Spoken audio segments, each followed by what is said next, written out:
अस्सलाम वालेकुम।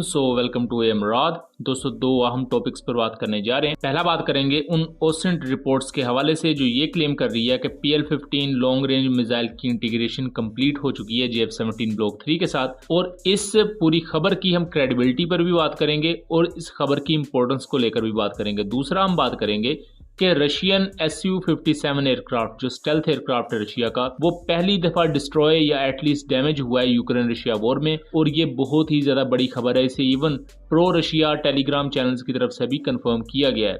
तो ये वाकया पूरा है क्या, इसके बारे में आपको एक्सक्लूसिव इंफॉर्मेशन प्रोवाइड करेंगे। पहले टॉपिक की तरफ आ जाएं तो मुख्तलिफ मीडिया सोर्सेज ये क्लेम कर रहे हैं कि PL-15 long range BVR missile जो कि पाकिस्तान के J-10C एयरक्राफ्ट के साथ इंटीग्रेटेड है और पाकिस्तान एयरफोर्स का बेहतरीन BVR मिसाइल समझा जाता है। ये इंडिया के राफेल के पास मौजूद मिटियोर BVR मिसाइल का जवाब समझा जाता है पाकिस्तान एयरफोर्स के लिए। और इससे पहले यही कहा जा रहा था कि JF-17 ब्लॉक 3 भी इन PL-15 मिसाइल्स के साथ नजर आएंगे। लेकिन 2023 और 2024 में JF-17 थंडर की जितनी भी तस्वीर हमने देखी वो यही था कि JF-17 ब्लॉक 3 पहले 2 की बजाय अब 4 PL-10 मिसाइल कैरी कर सकता है, यानी कि BVR मिसाइल लेकर जाने की सलाहियत ज्यादा हो गई है। लेकिन नया PL-15 मिसाइल नहीं देखा गया था, जिसको लेकर एक हद तक क्रिटिसिज्म भी था। और ये क्रिटिसिज्म अभी तक है कि अगर PL-15 मिसाइल JF-17 ब्लॉक 3 के साथ इंटीग्रेटेड है तो उसकी तस्वीर क्यों नहीं है सोशल मीडिया पर या क्यों नहीं रिलीज की गई। बहरहाल ये बहुत ही ज्यादा स्ट्रेटेजिक लेवल की चूंकि चीजें होती हैं, सो वक्त आने पर ही ऐसी चीजें अनवील की जाती हैं।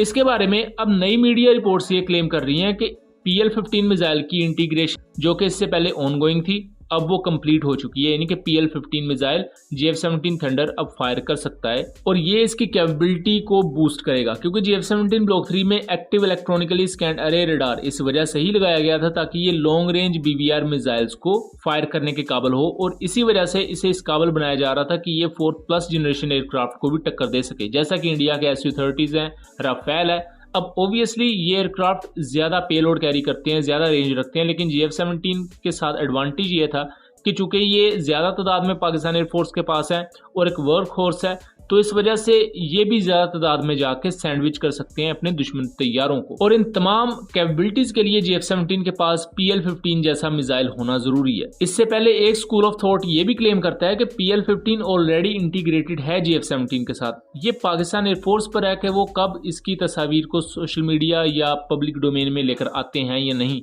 लेकिन अब ये जो नई रिपोर्ट्स हैं जिनमें ये हमें बताऊं तो RTE उर्दू जो कि तुर्किया की मीडिया एजेंसी है उसकी उर्दू ब्रांच जो है उसने भी इस चीज को क्लेम किया है। उसके अलावा दूसरी मीडिया रिपोर्ट्स भी हैं। ये अब एक नए पर्सपेक्टिव को शेप कर रही हैं। इसकी क्रेडिबिलिटी के बारे में अभी तक कुछ नहीं कहा जा सकता। अभी तक हम इसे इसी तरह समझेंगे कि कुछ ओपन सोर्स इंटेलिजेंस प्लेटफॉर्म्स हैं और ये अनकन्फर्म्ड सोर्सेज हैं जो कि इस चीज को रिपोर्ट कर रही हैं। ये भी हो सकता है कि PL-15 की इंटीग्रेशन इससे पहले ही कंप्लीट हो चुकी हो, लेकिन चूंकि अभी तक उस तरह तस्वीर सोशल मीडिया पर मौजूद नहीं है, इस वजह से इस पर स्केप्टिकल अप्रोच भी रखी जा सकती है, यानी कि शक का इजहार भी एक हद तक किया जा सकता है। लेकिन अगर ये खबर सच्ची है तो ये पाकिस्तान एयरफोर्स की और खासतौर पर JF-17 थंडर की कैपेबिलिटी को बहुत ज्यादा बूस्ट भी करेगा और आने वाले वक्त में इसकी एक्सपोर्ट मार्केट को लेकर भी बहुत ही ज्यादा खुशहाल चीज होगी। दूसरे टॉपिक की तरफ आ जाए तो यूक्रेनियन इंटेलिजेंस डायरेक्टोरेट ने यह क्लेम किया है कि उन्होंने रशिया का स्टेल्थ एयरक्राफ्ट उसे डैमेज किया है एक यूक्रेनियन स्ट्राइक में।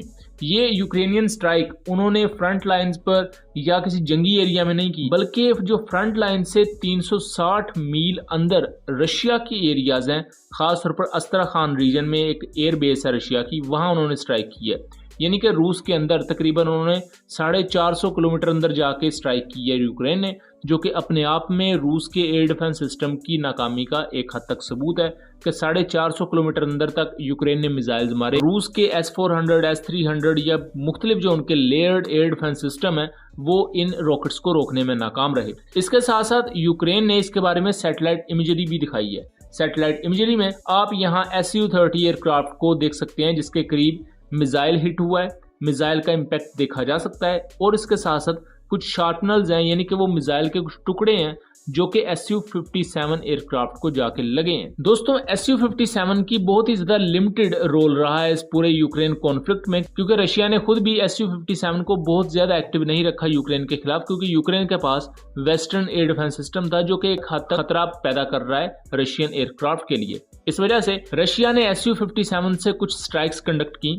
KH-69 air launch stealth cruise missiles को यूज करते हुए। चूंकि ये लॉन्ग रेंज क्रूज मिसाइल है तो Su-57 दूर से इन्हें फायर कर देता था और इन्होंने यूक्रेन के काफी ज्यादा मिलिट्री इंस्टॉलेशंस को तबाह भी किया। लेकिन अब यहाँ Su-57 यूक्रेन के हत्थे चढ़ा और उन्होंने इस मौके को जाने नहीं दिया। अस्त्राखान में तकरीबन 450 किलोमीटर अंदर रशिया के अंदर जाके इन्होंने ये स्ट्राइक की और लॉन्ग रेंज मिसाइल्स को यूज किया। ये भी अभी कंफर्म नहीं है कि किस किस्म के वेपन्स को यूज किया, क्योंकि अभी तक जो यूक्रेन के पास वेपन्स मौजूद हैं वो 450 किलोमीटर की रेंज वाले नहीं है। लेकिन अगर अमेरिका या उसके इत्तेहादियों ने ऐसे वेपन्स प्रोवाइड कर दिए हैं जो इतना दूर तक आके हिट कर सकते हैं, तो ये रूस के लिए बहुत ही ज्यादा खतरे की बात है। और ये पहला स्टेल्थ एयरक्राफ्ट है रूस का जो डैमेज हुआ है और ऑब्वियसली जो इसको शार्पनर्स लगे हैं और इसकी जो कंपोजिट एयर फ्रेम है वो भी बहुत ज्यादा, चूंकि एक armoured sort of air frame नहीं होता तो उस पर तो इस तरह के शार्पनर्स लगना है तो अच्छा खासा डैमेज होता है। और ये Su-57 बहुत ही मुश्किल है कि अब दोबारा हवा में उड़ सके जब तक इसे रिपेयर नहीं किया जाता। अब इसे ऑब्वियसली फैक्ट्री भेजा जाएगा, रिपेयर होगा, उसके बाद ये दोबारा से उड़ने के काबिल होगा। लेकिन रशिया का इस पूरी की पूरी स्ट्राइक में एयर डिफेंस सिस्टम एक्सपोज हुआ है। उसके साथ साथ जो एयर बेसिस का अपना एयर डिफेंस सिस्टम है वो भी यहाँ फेलियर का शिकार नजर आया और पहला स्टेल्थ एयरक्राफ्ट जिसका नुकसान रशिया को देखना पड़ा वो भी यहाँ रिपोर्ट हुआ। ये एक बहुत ही ज्यादा सिग्निफिकेंट डेवलपमेंट है यूक्रेन रशिया वॉर को लेकर, जिसपे हमने बेहतर समझा कि आप लोगों से शेयर करनी चाहिए। उम्मीद करता हूँ चीजें क्लियर रही होंगी। वीडियो पसंद आई हो तो इसको ज्यादा से ज्यादा शेयर कीजिएगा एंड चैनल को सब्सक्राइब कीजिएगा। मिलेंगे अगली वीडियो में, तब तक के लिए अल्लाह हाफिज।